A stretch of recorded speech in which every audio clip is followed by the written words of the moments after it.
परितोष, सोहिनी, दीपा और तनुमय। जब होली की छुट्टियों में डुआर्स घूमने की बात बोले तो संजू एक ही बार में तैयार हो गया। वाह! जैसे ही नया कैमरा आया वैसे ही डुआर्स का प्रोग्राम।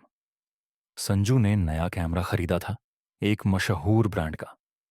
कितने दिनों से एक अच्छे कैमरे का शौक था। इस बार किसी सस्ते लोकल दुकान से नहीं बल्कि कंपनी के शोरूम से खरीदा। तस्वीरें खींचने का शौक तो उसे हमेशा से था, कॉलेज में पढ़ाई के दौरान और उसके बाद भी। कभी भाई का कैमरा लेकर दोस्तों के साथ दार्जिलिंग तो कभी शांति निकेतन गया था, लेकिन उससे उसका मन नहीं भरता था।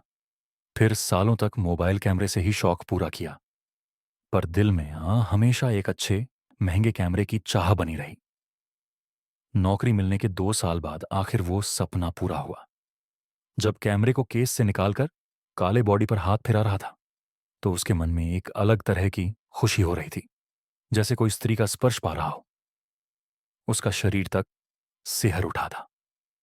जब डुआर्स ट्रिप की बात चली तो वो न केवल हां बोला बल्कि लाटागुड़ी में अपने काजल मामा का नाम भी सुझाया। बोला, अगर मामा से कहे तो अच्छा रिसॉर्ट, सफारी और बाकी सब कुछ अच्छे से अरेंज हो जाएगा। मामा का खुद का एक रेस्टोरेंट भी है, हालांकि छोटा सा, पर वो लोग जंगल के पास किसी कुटिया जैसी जगह पर रुकना चाहते थे।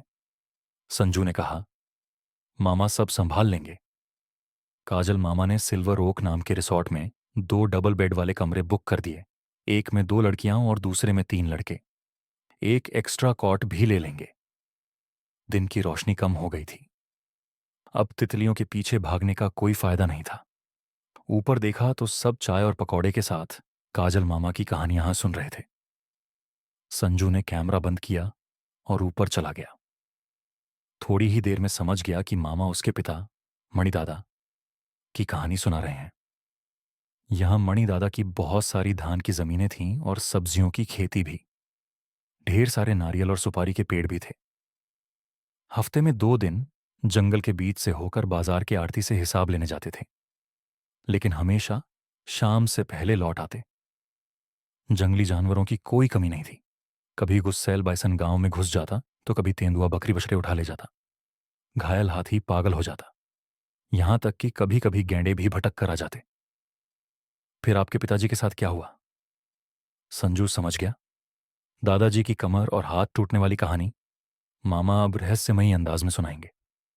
वो ये कहानी कई बार सुन चुका था, फिर भी मामा की अद्भुत शैली हर बार उसे लुभाती है। पिताजी बाजार से लौट रहे थे। उस दिन थोड़ा देर हो गई थी। उस वक्त इस रास्ते पर शायद ही कोई गाड़ी आती। लोग पैदल ही चलते, पर जंगल के हिस्से में समूह बनाकर जाते। पिताजी साइकिल से लौट रहे थे। रास्ते के दोनों ओर घना साल का जंगल।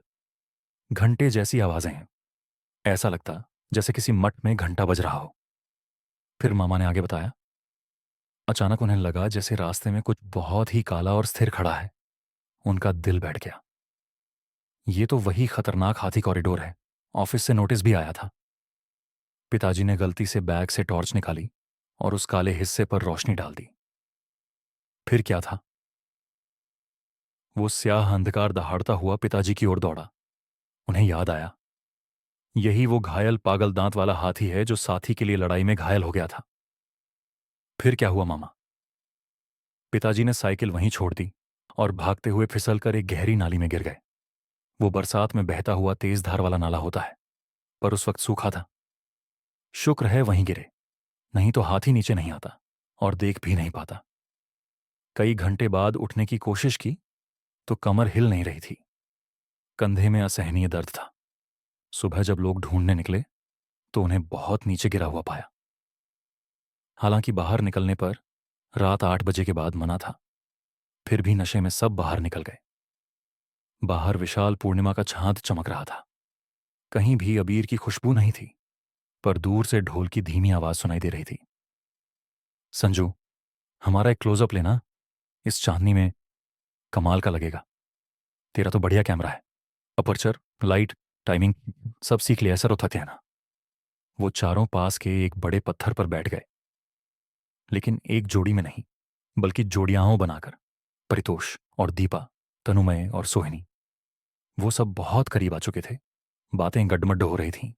एक दूसरे को गले लगाए हुए थे। अरे, संजू है, हाथ हटाओ ना, दीपा ने फुसफुसाकर कहा। उफ, वो कोई इंसान है क्या? उसे इन सब का क्या पता? वो तो कैमरा लेकर लेटा रहता है। चलो ना उस जंगल की ओर, और पास आने का मन कर रहा है। संजू फोटो नहीं खींच पा रहा था। वो देख रहा था, वासना में लिपटे चार नशे में धुत लोग। वो जमीन पर बैठ गया। उसके चेहरे पर गहरी पीड़ा की लकीर उभर आई थी। वो बोला, मैं उठ नहीं पा रहा हूं। मैं फोटो नहीं ले सकता। मेरी कमर टूट गई है। मेरे कंधे में भी असहनीय दर्द हो रहा है। कोई मुझे थोड़ा सहारा देगा?